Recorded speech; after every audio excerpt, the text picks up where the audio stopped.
Go to Google and type download Docker,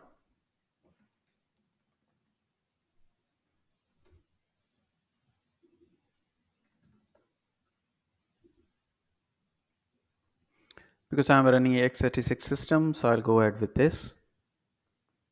It will take some time to download.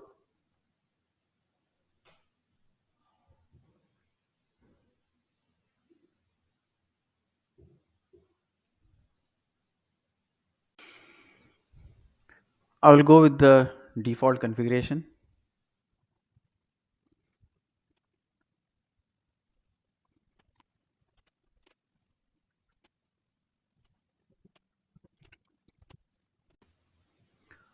Once it is installed, it will ask you a few questions. You can simply skip it. You don't need to answer these.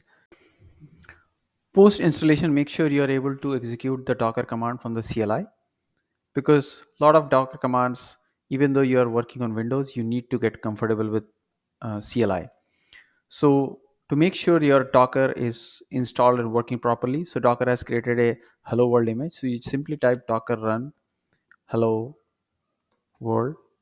What it will do is it will run this image, and if you see this is image running hello world from Docker, it means your Docker is properly installed and it is working. So what exactly this command did when you did docker run hello world, it tried to find the image locally in your system. So you can see unable to find image locally. So it went ahead into the Docker hub and it pulled the image, and then pull and executed the image. So if I want to see what image right now we have in the machine, I can simply type docker images, and you can see this hello world image is there. And interestingly, it says 55-year ago. So that was the process of installing Docker in Windows.